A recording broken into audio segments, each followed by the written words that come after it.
Hello, good morning, students. Today in 12th class mathematics, we are starting integration by substitution. आज अभी हम लोग नया टॉपिक ले रहे हैं इंटीग्रेशन बाय सब्स्टिट्यूशन.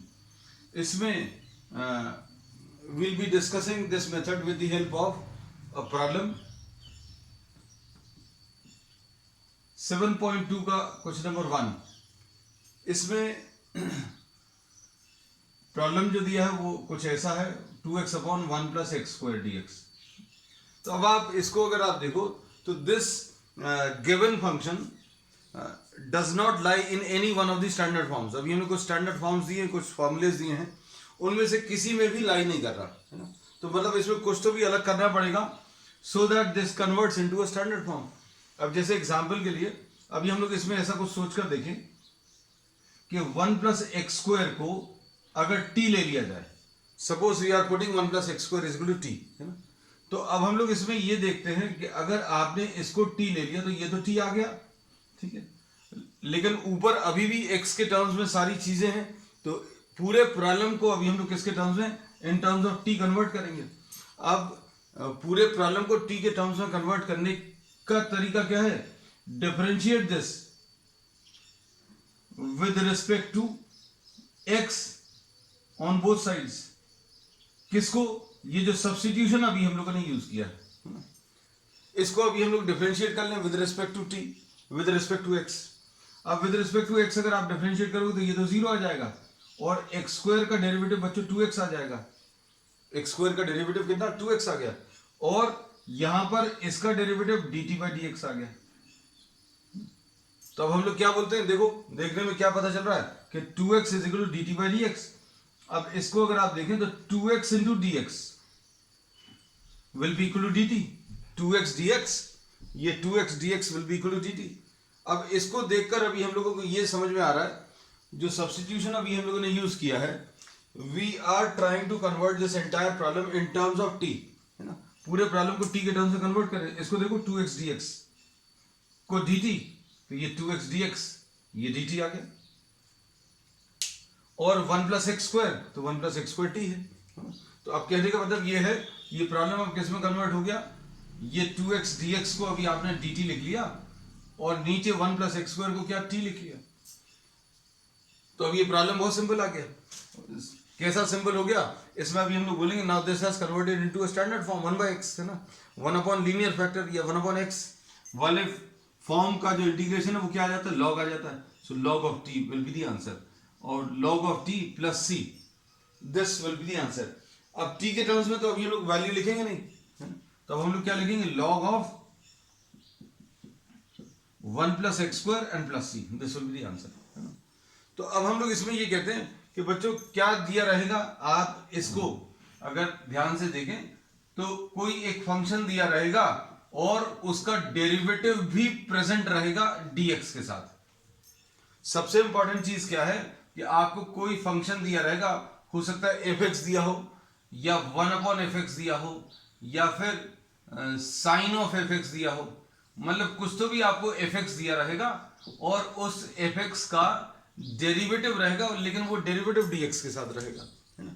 तो आपको ऐसे फंक्शन को आइडेंटिफाई करना है, ध्यान से सुनना, ऐसे फंक्शन को आइडेंटिफाई करना है जिसका डेरिवेटिव दिया हुआ हो, है ना, और dx के साथ मल्टीप्लाइड हो. तो अब इसमें देखो एक तो 2x लिखा है और एक 1 प्लस एक्स स्क्वायर लिखा है. तो 1 प्लस एक्स स्क्वायर का डेरिवेटिव कितना आ जाएगा, 2x आ जाएगा, और वो 2x जो है dx के साथ मल्टीप्लाइड है. डेरिवेटिव 1 प्लस एक्स स्क्वायर का 2x है और वो dx के साथ मल्टीप्लाइड है. तो ऐसे फंक्शन को आइडेंटिफाई करो जिसका डेरिवेटिव दिया है. तो किसका डेरिवेटिव दिया है उसको t लिख लो, जिसका डेरिवेटिव दिया है उसको t लिखना. तो 1 प्लस एक्स स्क्वायर का डेरिवेटिव दिया हुआ है ना, तो इसको अभी हम लोगों ने t ले लिया, लेकिन इसका डेरिवेटिव dx के साथ मल्टीप्लाइड होना चाहिए. तो dx के साथ इसका डेरिवेटिव मल्टीप्लाइड है ना. तो अब हम लोग इसमें प्रोसेस क्या रहेगा, 1 प्लस एक्स स्क्वायर को t लिया, डिफरेंशिएट किया तो ये 0 आ गया बच्चों, इसका डेरिवेटिव 2x आ गया, इसको dt बाई dx लिख लिया. अब 2x into dx, 2x into dx कितना आ गया, dt आ गया. अब 2x इंटू dx dt आया, तो अब हम लोग इसको क्या लिखेंगे, dt upon 1 plus x square को t लिख लिया. So this will be the answer. तो बच्चों यही टेक्निक जो अभी हम लोग ने सब्स्टिट्यूशन की इस पहले प्रॉब्लम में सीखी है, वही बाकी के सारे प्रॉब्लम्स में भी अप्लाई होगी। बस अब ये है कि आपको आइडेंटिफाई करना आना चाहिए, और यही चीज अभी हम आपको दिखाते चलेंगे कि भाई किसको आपको टी लेना है, तो ये इंपॉर्टेंट रहेगा। अब क्वेश्चन नंबर 2, अब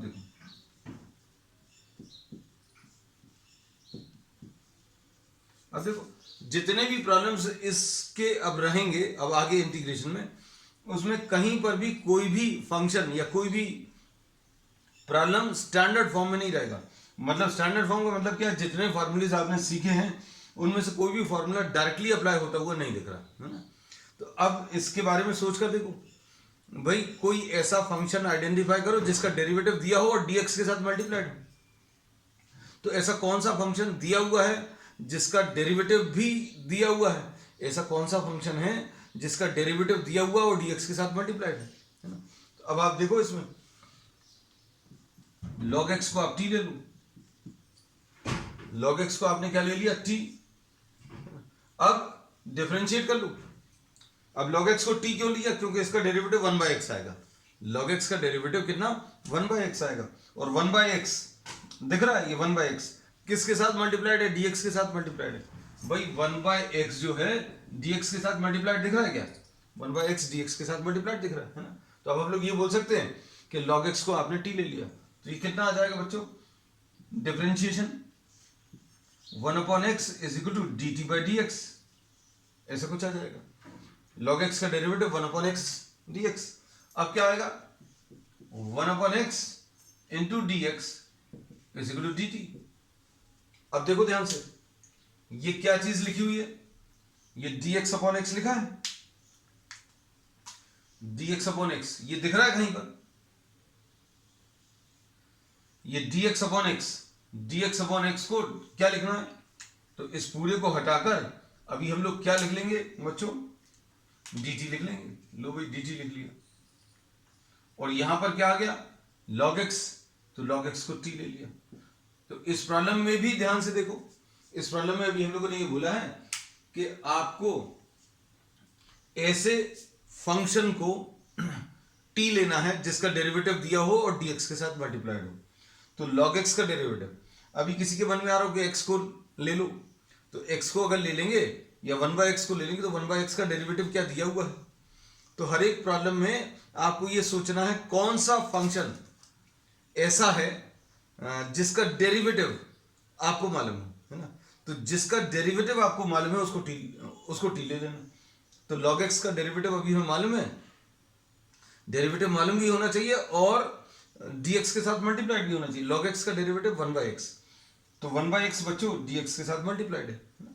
तो अब देखो ध्यान से, इसका आंसर कितना आ जाएगा बच्चों, t to the power of 2 + 1 upon 2 + 1 plus c। अब इसको क्या लिख सकते हैं बच्चों, इसको सॉल्व करने पर ये आ जाएगा, t की वैल्यू रख लो वापस, log x का whole cube divided by 3।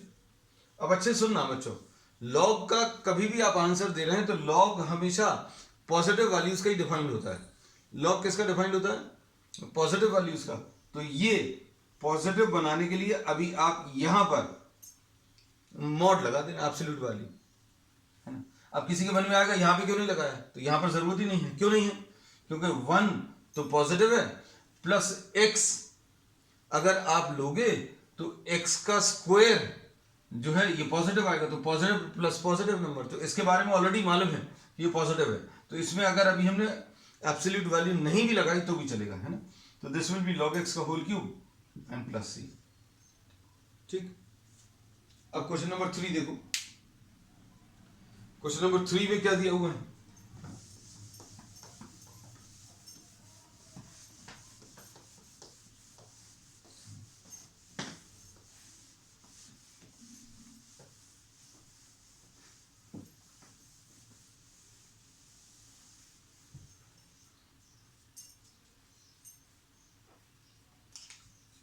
Question number 3।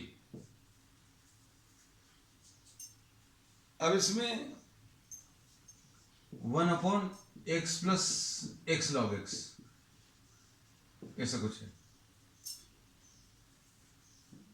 अब इसमें भी देखो प्रॉब्लम को ध्यान से, मतलब you have to think about every problem, है ना। अब इसमें ऐसा कुछ है क्या कि जिसका डेरिवेटिव आपको दिया है, तो अगर नहीं है तो कुछ थोड़ा सा इसमें प्रॉब्लम में थोड़ी सी मेहनत कर लो पहले से, 1 plus log x D x ऐसा कुछ ले लिया। अब क्या कर सकते हैं, सोच कर देखो किसको टी ले लें। भाई ऐसे फंक्शन को टी लेना है, लॉग एक्स तो दिख रहा है तो लॉग एक्स को टी ले लो, या 1 प्लस लॉग एक्स को टी ले लो। भाई लॉग एक्स को टी ले सकते हो, क्यों? क्योंकि log x का डेरिवेटिव 1 बाई एक्स आएगा, और 1 बाई एक्स दिख रहा है क्या? 1 बाई एक्स दिख रहा है, बिल्कुल सही। और अगर आप चाहो तो और ज्यादा आसान हो गया, क्या 1 प्लस लॉग एक्स को टी ले लो, 1 प्लस लॉग एक्स को टी ले लिया, डिफ्रेंशिएट करो, तो डिफ्रेंशिएट अगर आप करोगे तो ये 0 आ गया, ये log x का डेरिवेटिव 1 बाई एक्स आ गया, और ये क्या आ गया? dt by D x. तो 1 अपॉन एक्स डी एक्स किसके बराबर आ जाएगा? dt के बराबर। तो 1 अपॉन एक्स डी एक्स बच्चों dt के बराबर आएगा। देखो dx अपॉन एक्स,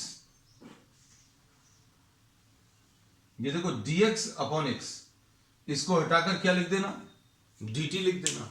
तो लो भाई, इसको dx अपॉन एक्स को हटाकर dt लिख दिया, और 1 प्लस लॉग एक्स, तो 1 प्लस लॉग एक्स दिख रहा है क्या?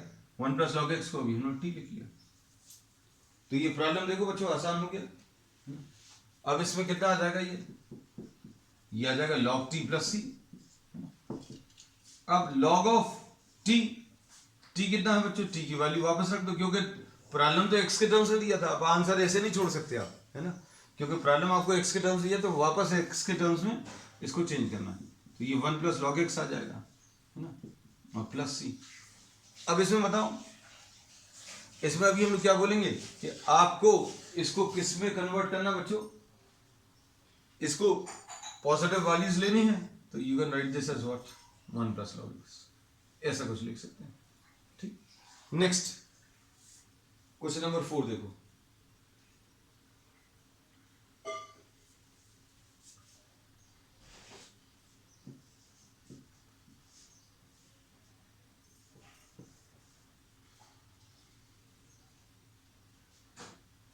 Sine x sine cos x,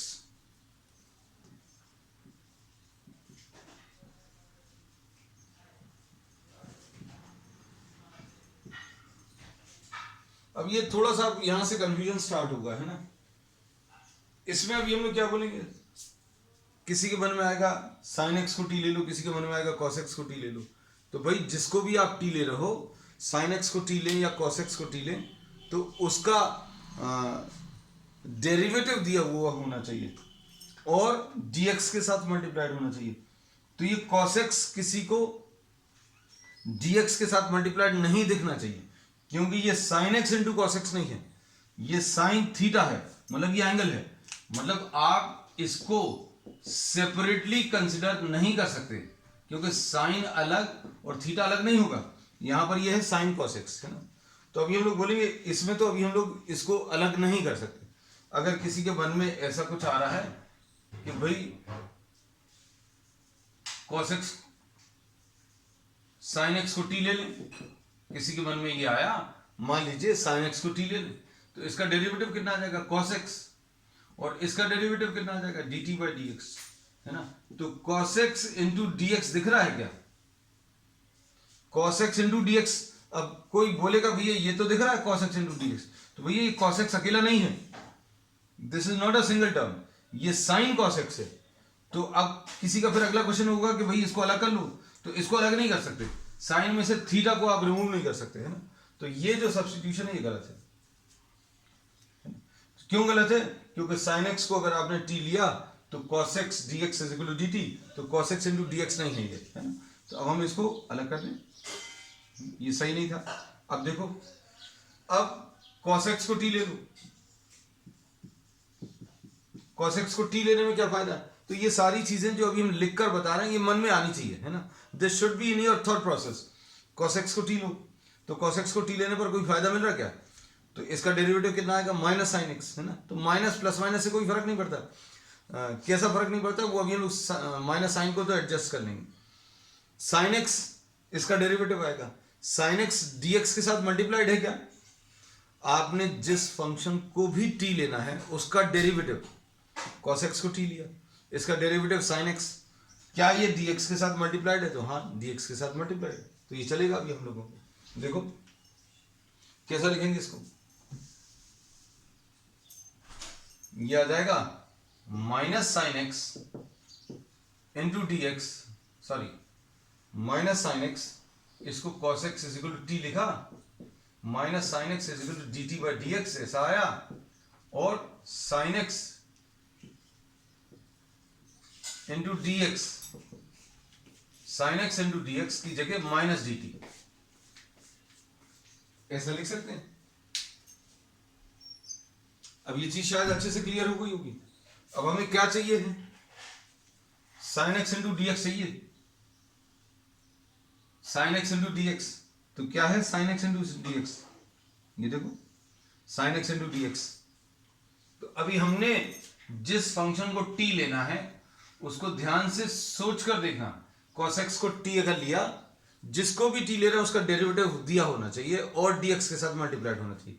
तो cos x का डेरिवेटिव कितना आएगा, sin x आएगा, और sin x dx के साथ मल्टीप्लाइड है, बस अब कर सकते हैं। देखो कितना आएगा, ये sin x into D x हटाया, क्या लिख लिया dt। अब यहां पर क्या लिखा है, साइन लिखा है, ये देखो ये साइन लिख लिया, cos x, तो cos x को भी आपने t लिख लिया, और sin x dx को अपन को क्या लिखना था, माइनस dt लिखना था बच्चों, ऐसा कुछ आएगा सॉल्व करने पर। अब क्या लिखेंगे, sin t का डेरिवेटिव कितना आएगा बच्चों, माइनस cos t, और माइनस साइन ऑलरेडी है ना, तो माइनस और माइनस मिलकर प्लस आ जाएगा, cos t plus c, cos t plus c, t की वैल्यू रख लो,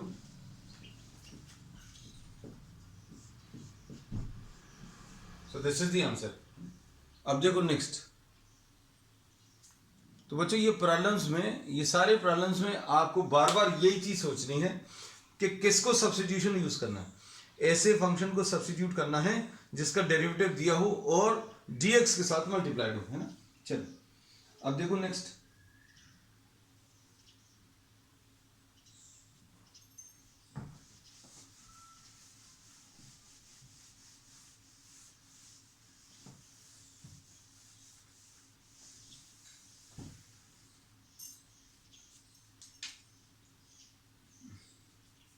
क्वेश्चन नंबर 5 है ना, ये एक बहुत सिंपल सा बहुत अच्छा सा क्वेश्चन है, sine a x plus b cos a x plus b into D x.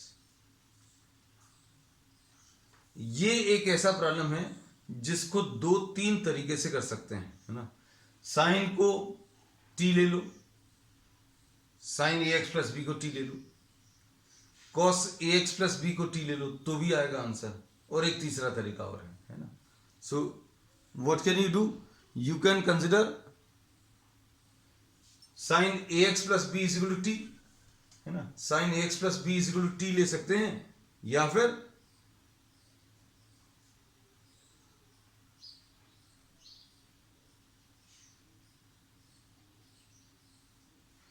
इसमें अभी हम लोगों ने बोला either you can use sine ax plus B equal to t, इसका डेरिवेटिव क्या आएगा, इसका डेरिवेटिव बच्चों a cos ax plus B is equal to D T by D x, है ना। तो cos ax plus b will be equal to cos ax plus B D x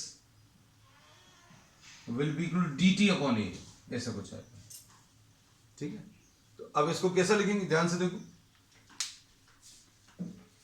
cos ax plus B D X, इसको D T upon A लिख लो, तो कितना आ गया ये, डी टी अपॉन ए आ गया, साइन ax प्लस बी को आपने टी ले लिया, है ना। तो कितना आ जाएगा इसका आंसर सॉल्व करने पर, इसका आंसर सॉल्व करने पर टी स्क्वायर बाय 2 आएगा और ए ऑलरेडी है और प्लस सी और टी की वैल्यू रख लो तो ये आ जाएगा साइन स्क्वायर ए एक्स प्लस बी अपॉन क्या 2a और plus C. This will be the answer. अब इसमें बच्चों ध्यान से सुनना, इसको अभी अगर हम लोग किसी और तरीके से सॉल्व करें, किसी और तरीके से मतलब क्या है, इसको अगर अभी हम लोग sign a x plus B को टी लिया तो ऐसा कुछ आंसर आएगा। Cos a x plus B को टी ले लेंगे तो इसका आंसर कुछ और आएगा, ये आएगा minus cos a x plus B को टी लेकर सॉल्व करना बच्चों, ये तुम लोग घर पर करना, इसको लेकर भी सॉल्व कर सकते हैं। तो इसका आंसर जो है ये आपको क्या मिल जाएगा, कॉस स्क्वायर ए x plus B upon 2a ऐसा कुछ आएगा विद अ माइनस साइन, है ना। तो ये चीज अभी आप सॉल्व कर कर देख लेना, ठीक। अब इसमें अभी हम लोग ये कहते हैं कि एक तरीका और है, ये तो मतलब दोनों मेथड्स एक जैसे हैं, या तो sign a x plus B को टी ले लो या फिर cos a x plus B को टी ले लो। फिर अभी हमने क्या बोला कि आपका इसको सॉल्व करने का एक तरीका और है, वो तरीका क्या है वो अभी हम आपको बता दे रहे हैं।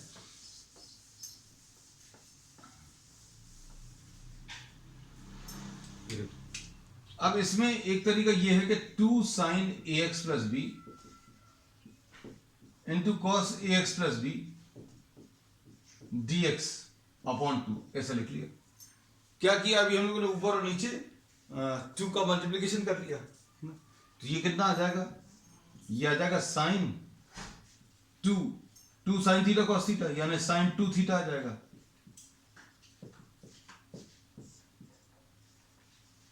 ठीक, अब हम लोगों ने इसमें क्या पढ़ा हुआ है बच्चों, इसमें अभी हम लोगों ने ये पढ़ा हुआ है कि अगर ऐसा कुछ दिया हुआ है, एफ एक्स का इंटीग्रेशन करने पर अगर कैपिटल एफ एक्स आ रहा है ना, तो F A x plus B का इंटीग्रेशन करने पर F A x plus B तो आएगा ही, अपॉन ए भी आएगा। ऐसा कुछ अभी हम लोगों ने इस पर बेस बहुत सारे प्रॉब्लम्स भी लिए हैं, लेकिन उस समय अभी हमने आपको इसका प्रूफ नहीं बताया था। हमने सिर्फ ये कहा था कि भैया अगर साइन 3x प्लस 7 दिया है, 3x प्लस 7, इसका इंटीग्रेशन अगर करना है तो जैसे साइन x का करते हो वैसे कर लो, कितना आ जाएगा माइनस कॉस, ऐसा कुछ आएगा। और अभी हमने बोला था x के साथ जो नंबर है उससे डिवाइड कर देना, तो ये अभी हम लोगों ने ये कॉन्सेप्ट पिछली एक्सरसाइज में बोला था, लेकिन क्यों करना है ये अब हम लोग इसमें सीखेंगे, है ना। तो इसमें अब हम लोग क्या करने वाले बच्चों, ध्यान से देखना,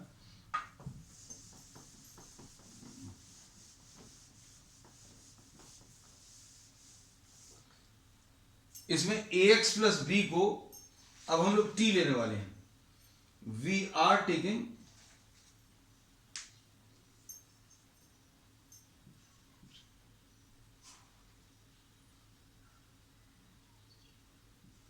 to times A x plus B equal to T.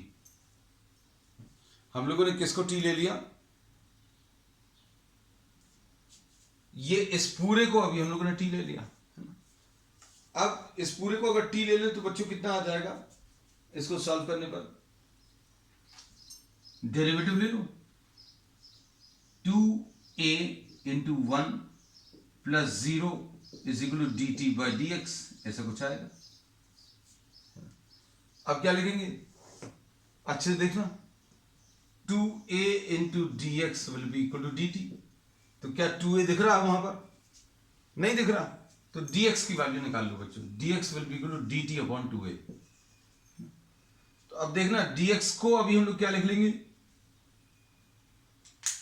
ये अच्छे से देखो, dx को, इस dx को अभी हम लोग dt अपॉन 2a लिख लें, तो कितना आ जाएगा, ये इंटीग्रल dt अपॉन 2a ऐसा कुछ आया, और ये 2 ऑलरेडी लिखा हुआ था और ये साइन लिखा हुआ है, 2 टाइम्स ए एक्स प्लस बी को आपने t ले लिया, तो ये कुल मिलाकर क्या आ गया बच्चों, ये आ जाएगा 1/4a और sin t into D T, ऐसा कुछ मिलेगा।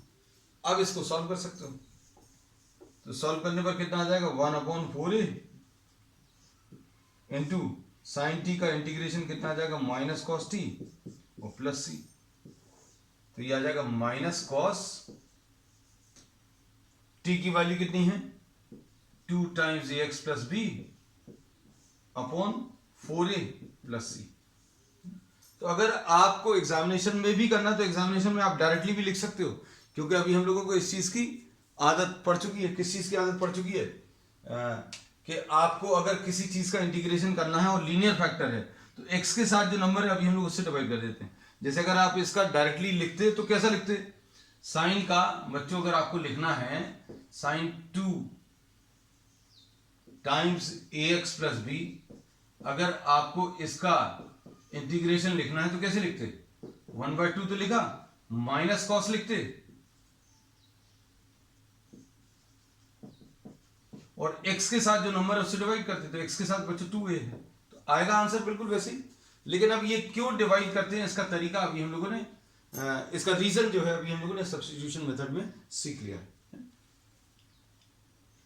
चलो नेक्स्ट बच्चों, इसमें क्वेश्चन नंबर 6। क्वेश्चन नंबर 6 में क्या है?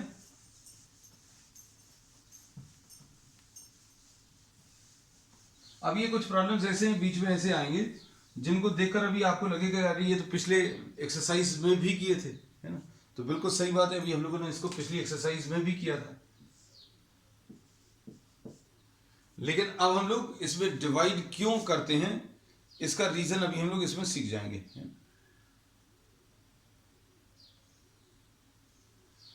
तो ये देखो इसको ध्यान से, under root of A x plus B, तो अभी हम लोग इसको कैसा लिखते थे अगर याद हो पिछली एक्सरसाइज तक? तो दोबारा 1/2 लिखा है ना। अब क्या करेंगे इसको ए एक्स प्लस बी, इसका इंटीग्रेशन कैसे लिखेंगे? A x plus B to the power of 1/2 plus 1 upon 1/2 plus 1, ऐसा लिखते हैं। और x के साथ जो नंबर है उससे डिवाइड करना है, तो x के साथ नंबर बच्चों क्या है? a है, तो a से डिवाइड कर लिया, है ना, और plus c, this will be the answer.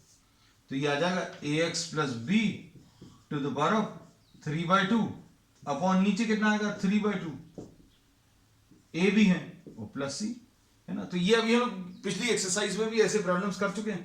तो ये कितना आ जाएगा ax plus B to the power of 3/2 और ये 2/3 आएगा और a भी आएगा और ये plus c,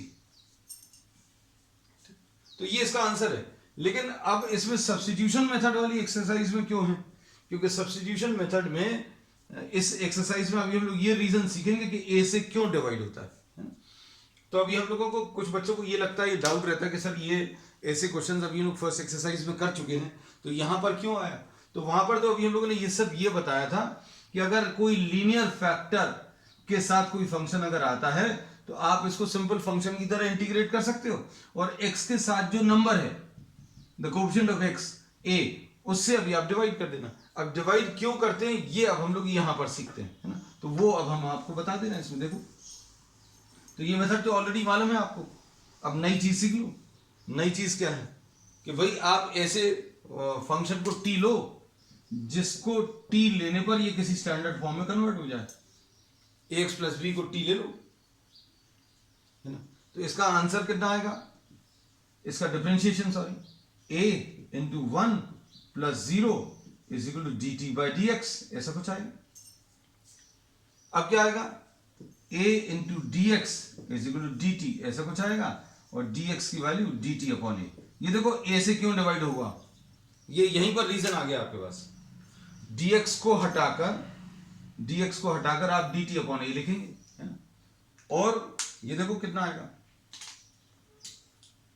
ax plus B को t लिख लिया, dx की जगह dt अपॉन a, बस। और ये टू द पावर ऑफ कितना है 1/2। अब देखो 1/a t to the power of 1/2 dt, बस। अब आपको इसको इंटीग्रेट करना है। इसको इंटीग्रेट करने पर बच्चों कितना आ जाएगा, T to the power 1/2 plus 1 upon 1/2 plus 1, ऐसा कुछ आएगा। और क्या आएगा, प्लस सी, तो ये आ जाएगा T to the power 3/2 upon 2/3, sorry 3/2 आएगा, और ए भी आएगा प्लस सी। अब इसको कैसा लिखेंगे, 2/3a, ऐसा कुछ आया, और T to the power 3/2 plus C. T की वैल्यू रख लो बच्चों, टी की वैल्यू कितनी है, ax प्लस बी है, बिल्कुल सही।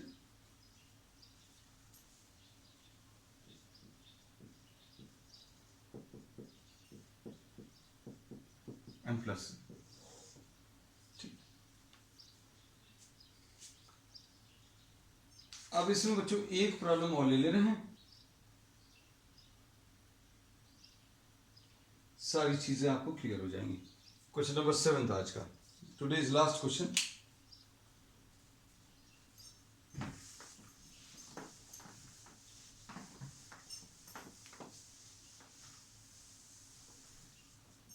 देखो बच्चों, पिछले 2-3 प्रॉब्लम से क्वेश्चंस का थोड़ा सा टाइप चेंज हो गया। x under root of x plus 2। अब इसमें देखो, इसमें तो वो कोई कॉन्सेप्ट लग ही नहीं रहा जो अभी हम लोग बोलते हैं कि भाई ऐसे फंक्शन को t लो जिसका डेरिवेटिव दिया हुआ है ना, तो अभी हम लोग इसमें वैसा कुछ अप्लाई नहीं होगा। लेकिन अभी हम लोग इसको सब्स्टिट्यूशन को, फंक्शंस को सिंप्लीफाई करने में भी यूज कर सकते हैं। कैसा, भाई x प्लस 2 को t ले लो,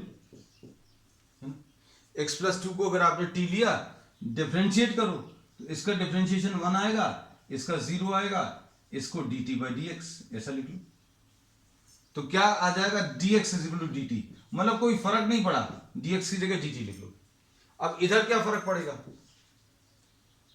इस x की जगह, ध्यान से देखना, इस x की जगह क्या आ जाएगा, t माइनस 2, लो भाई t माइनस 2, और रूट x प्लस 2, तो x प्लस 2 को अभी आपने t लिख लिया, और dx की जगह तो बच्चों dx की जगह dt। फायदा क्या मिला, फायदा आपको क्लियर समझ में आएगा कि इधर तो अभी आप कुछ नहीं कर पा रहे थे, लेकिन अब आप इसको अंदर मल्टीप्लाई कर पाओगे, t into T to the power of 1/2 minus 2 into T to the power of 1/2, और ये dt। अब ये कितना आ जाएगा, t के ऊपर 3/2 dt minus 2 T to the power of 1/2 dt। बस अब आप इसको सॉल्व कर लो, है ना। तो अब इसमें और इसमें फर्क क्या आया, मतलब dx में तो कोई चेंज नहीं आया, dx is equal to dt आया, लेकिन जब आपने इसको t में कन्वर्ट किया तो ये ऐसा कुछ कन्वर्ट हुआ जिसको अभी आप आगे सॉल्व कर पा रहे हैं, है ना, ब्रैकेट्स ओपन कर पा रहे हैं, इसको तो अभी आप अंदर मल्टीप्लाई नहीं कर पा रहे थे, है ना, और मल्टीप्लाई कर भी लेते तो अभी आप सॉल्व करने वाली स्टैंडर्ड फॉर्म्स में नहीं आता, लेकिन अब आप इसको अंदर मल्टीप्लाई करें तो ये सॉल्व हो सकता है। इसका आंसर कितना आ जाएगा, 3/2 plus 1 upon 3/2 plus 1 minus 2 T to the power of 1/2 plus 1 upon नीचे 1/2 प्लस 1 प्लस सी। बस ये आ जाएगा 2/5 t to the power of 5/2 minus 2 पर मल्टीप्लाई होगा तो 4/3 t to the power of 3/2 and plus c. अब इसमें टी की वैल्यूज रख लो बच्चों, टी की वैल्यूज अगर आप रखोगे तो कितना आ जाएगा, 2/5 टी कितना है, x plus 2 to the power of 5/2 minus 4/3 x plus 2 to the power of 3/2 and plus C.